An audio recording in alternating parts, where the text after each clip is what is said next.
कृष्णाय वासुदेवाय हरये परमात्मने प्रणतहं क्लेशनाशाय गोविन्दाय नमो नमः।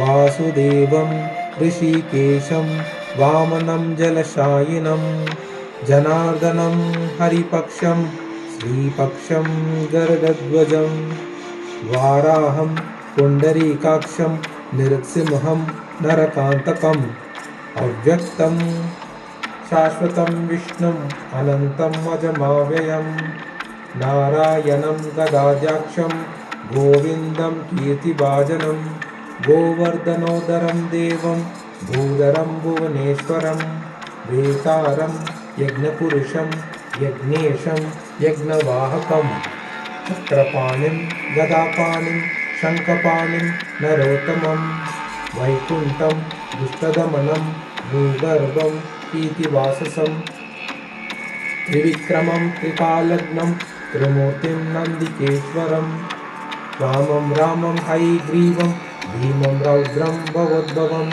श्रीपतिं श्रीधरं श्रीशं मङ्गलं मङ्गल्यायुधं दामोदरं दमोपेतं केशवं केशिसूदनं वरेण्यं वरदं विष्णुम् अनन्तं वासुदेवजं हिरण्यरेचं दीप्तं पुराणं पुरुषोत्तमं सकलं निष्कलं शुद्धं निर्गुणं गुणशाश्वतं ज्योतिरूपं स्वरूपं रूपसंस्मृतं सर्वज्ञं सर्वरूपस्थं सर्वेशं सर्वतोमुखं ज्ञानं कूटस्थम् अचलं ज्ञानदं परमं प्रभुं योगीशं योगनिष्णातं योगिनं योगिरूपिणम् ईश्वरं सर्वभूतानां वन्दे भूतमयं प्रभं इतिनां शतं दिव्यं वैष्णवं कल्पापकं व्यासेनं कवितं पूर्वं सर्वपापं प्रणाशनं यत्पठेत् प्रातः रुद्राय सबवे विष्णवो नरहं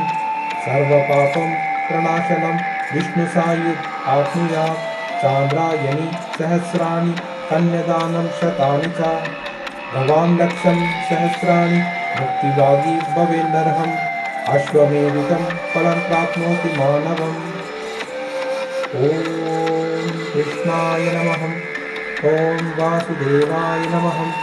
ॐ नारायणाय नमः। ॐ गोविन्दाय नमः।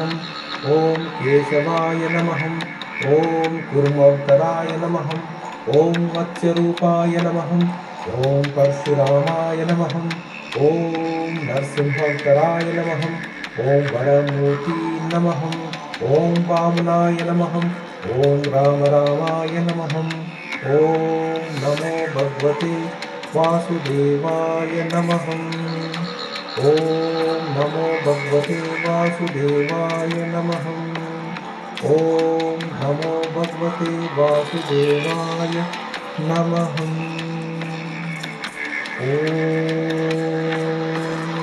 नमो भगवते वासुदेवाय नमः।